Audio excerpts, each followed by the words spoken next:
my tips for new students on building a routine, I know it sounds really obvious, but it's to have breakfast before you go to a seminar or a lecture.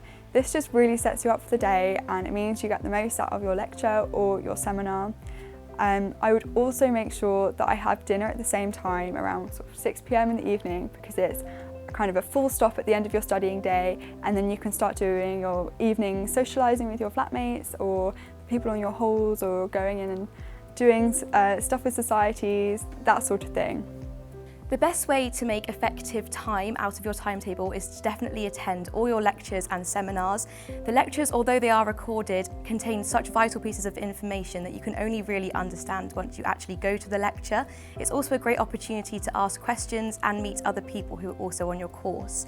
Without going to the lectures, a lot of the seminars won't actually make that much sense, and seminars are so vital to understand further in depth the knowledge that you're being taught.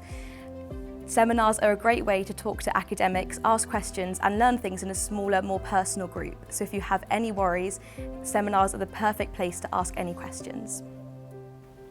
When you come to university, it's really important to have a good work-life balance.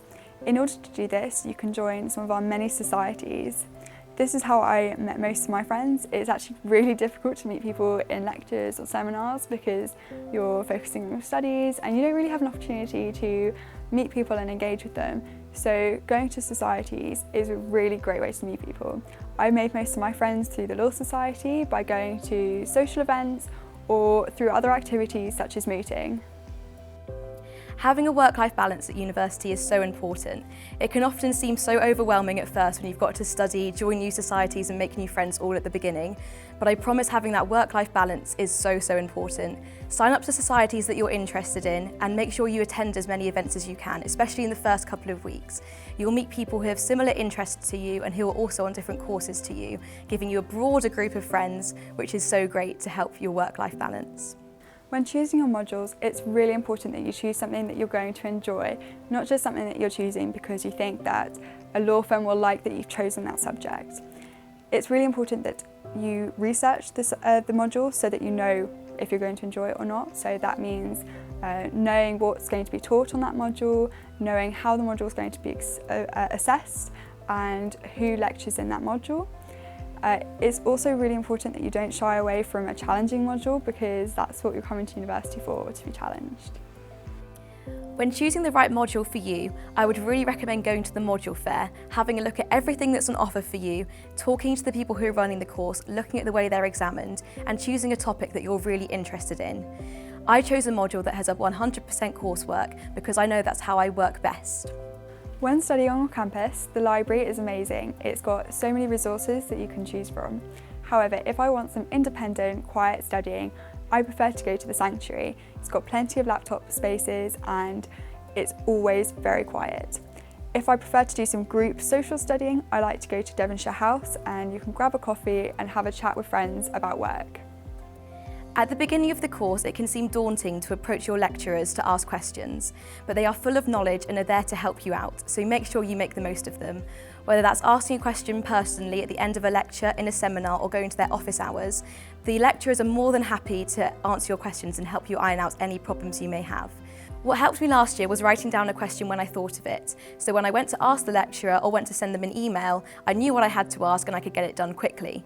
The lecturers are so full of knowledge, they are there to help you out. So I always got my answer, and if you want to ask a question following that up, they are more than happy to talk to you. Many resources are made available for helping you to study on our online student platform called Ellie.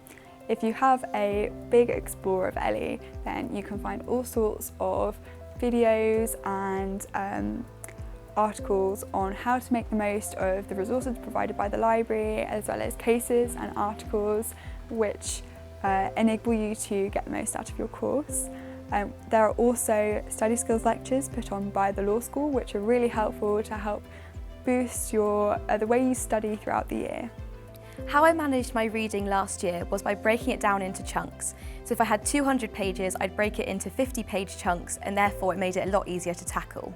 If there were any topics I was confused about, I would go to the library and find a book specifically written on that topic.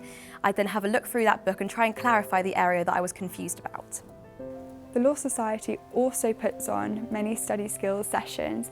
They address problem questions and essay questions, as well as how to effectively do your reading or take notes.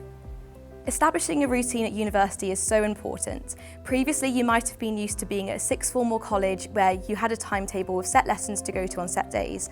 At university, you have a lot more freedom to do what you want. Therefore, to make the most out of your study time, I would really recommend setting certain hours aside per day to make sure you can study, do your reading and make your notes.